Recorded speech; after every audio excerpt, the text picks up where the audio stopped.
We often ask children and young people, what do you want to be when you grow up?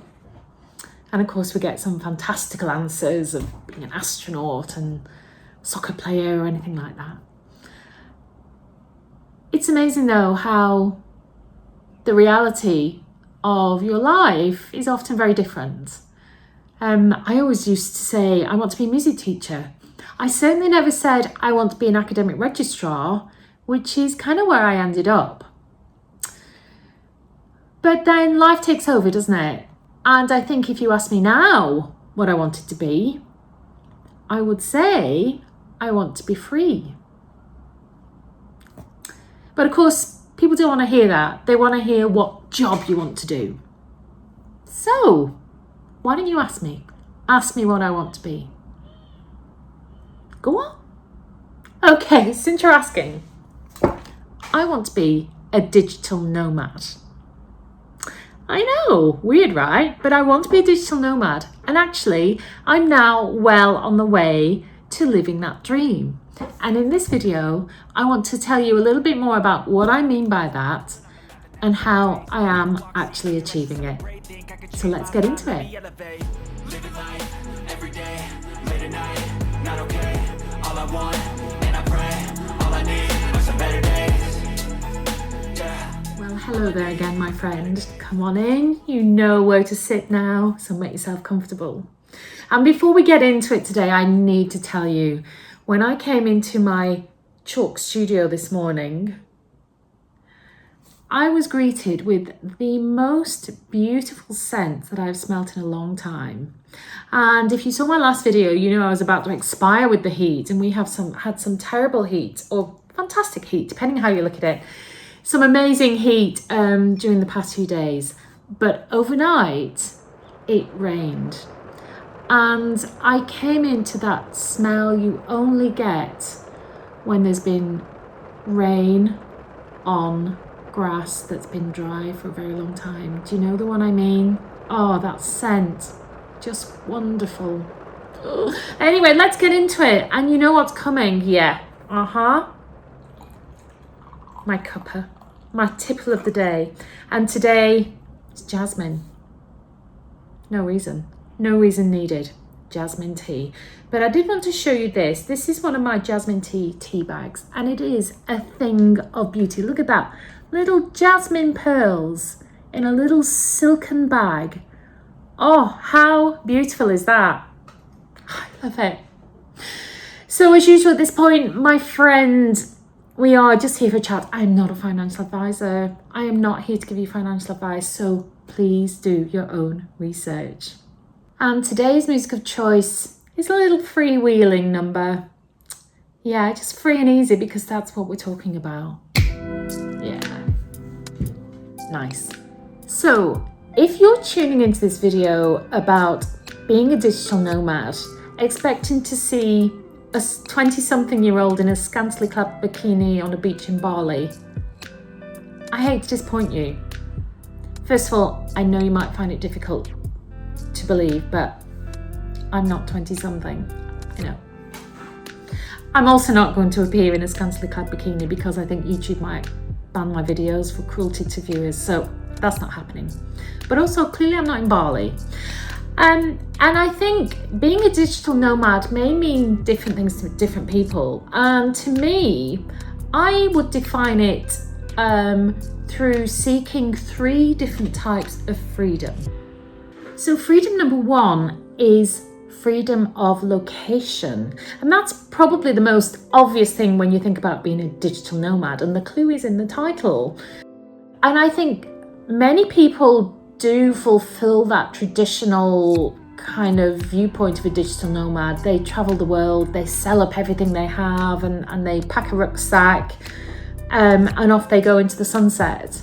That's not me at all. I mean, where would I put my teapot for a start? But you get my drift. You know, I do have a house, I have a home, I have grown-up children that I want to be near, I have extended family, etc., etc. So that's not for me.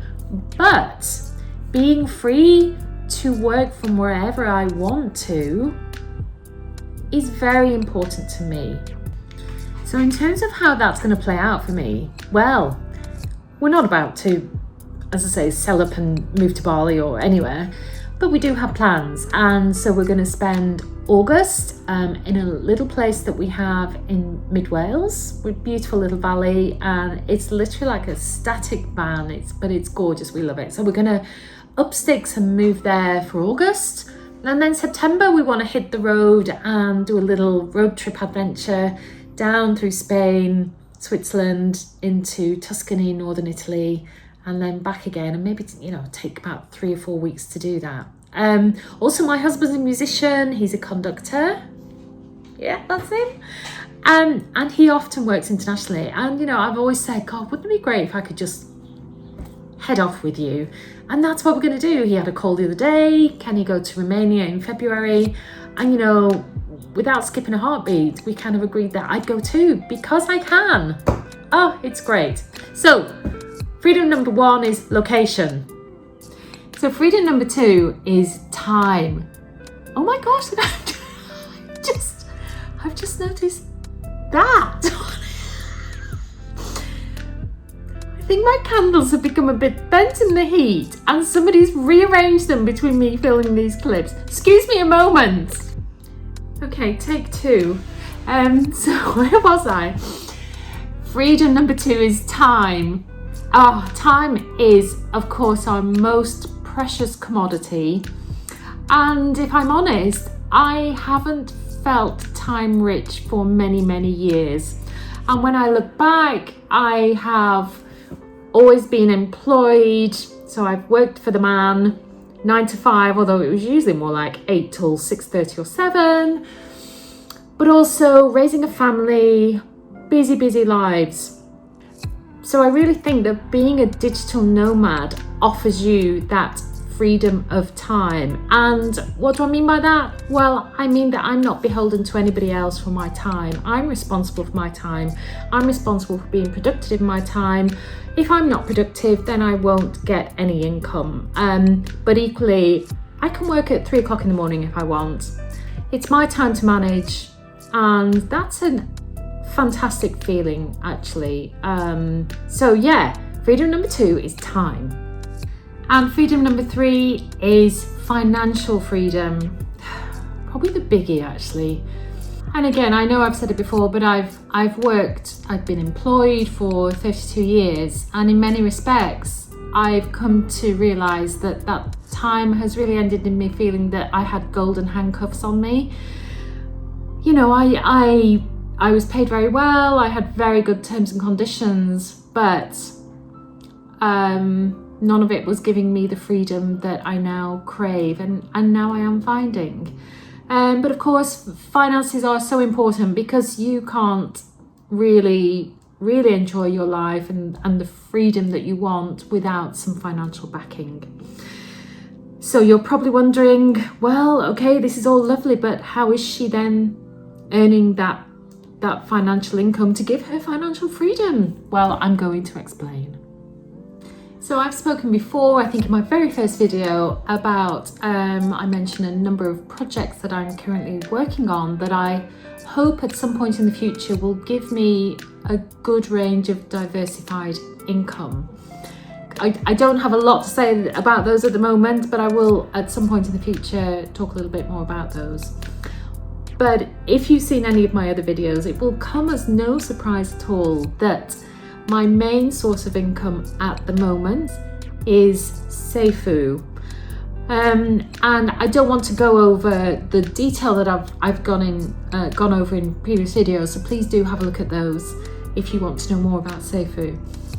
But at the moment, I am successfly pulling down a monthly salary, which I would say is almost equal to what I was earning as an academic registrar at a university. But as I also said, I am building long-term wealth with Safuu. I think if it wasn't for Safuu, I would be clearly looking for another way to earn money. And I think, quite honestly, Safuu is the key for me at the moment to be able to claim that I am a digital nomad. It's definitely given me freedom of time. It's definitely given me freedom of location. And I would say the third one, the financial freedom, I am definitely working towards, because I am able to pull down passive income. There's one tick in the box. I think obviously what hasn't transpired as yet is that long-term wealth building that I'm looking for, but that's because this project needs time. I need time in this project to be able to see that through to fruition. But I have absolutely no doubts that it will come to fruition. And certainly this time next year, I think I'll be making very, very different videos than I am now. I hope you're still around then. And so then just thinking about, you know, as a digital nomad, I'm in Safuu the project, what does that look like? Of course, you know, the brilliant thing about Safuu is you hold it in your wallet and you don't need to do anything with it. So in many respects, I don't have to do any work towards this. I've done the work, which is the investing. It's now sitting beautifully in my wallet and auto compounding every day, 96 times, and growing and growing. I think I calculated earlier, I'm growing about, well, certainly at the current price of Safuu, at about $9.60 every 15 minutes, which is great. But, you know, we know that the community is such a huge part of any crypto project, and I am dedicating quite a lot of time to that. One of the things I'm doing obviously is making these videos. I love making these videos, I really, really do, and I'm very, very grateful for all the support I'm getting. But you know, it does take time, of course it does, but also spending time in the community, spending time on Discord, interacting with others, and it is all time that I'm putting into it that you know, I'm not getting paid for any of that. But to me, it's important to be part of this project. It's almost as important as investing in the first place, is to be a part of that community. I've spoken about that before, so again, you'll see that in previous videos. So I'm spending my time doing stuff that I really enjoy, and again, that goes back to the time freedom. Again, you know, I can do it from wherever I want to. And look out for videos, by the way, in August and September from all sorts of lovely places. You won't be seeing chalk towers then, you'll be seeing, well, probably rainy Wales, but probably sunny Italy. So yeah, I'm looking forward to bringing you those places as well.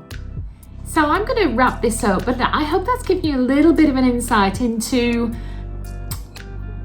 why I claim to be a digital nomad and how I claim to be a digital nomad. But it does feel a bit weird, somebody of my age, and I know I talk about my age a lot, and you know, I'm not hung up on my age, I promise, but I think it's quite unusual for somebody in their 50s to be talking about being a digital nomad. It is usually the younger people that are talking about this as an aspiration, but I think it's really important to actually go for it, to you know, let's not call it digital nomad, to look for freedom in your life. And that's exactly what I've done, and I have found Safuu, and I am very happy to say that I really feel that I'm a long way along the path of that aspiration.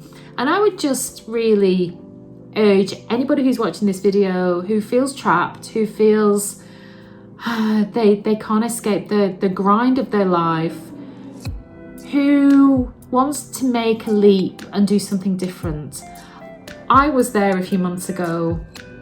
It wasn't an easy thing for me to do. There's lots of considerations. But let me tell you, this is the best thing that has happened to me in a very long time. And I feel happier at this moment than I can remember. And again, I always want to qualify that by saying I've had a wonderful life and continue to have a wonderful life, wonderful family and friends. I do have a wonderful life, but just this moment, I feel free, and that makes me very, very happy and content. So I'm wishing that for you as well. Yeah, just do it.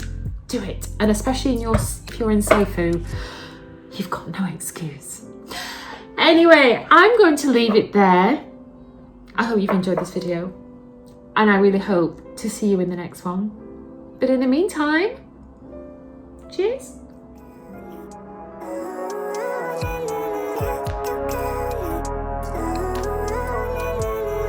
Living life every day, late at night, not okay. All I want, and I pray, all I need are some better days.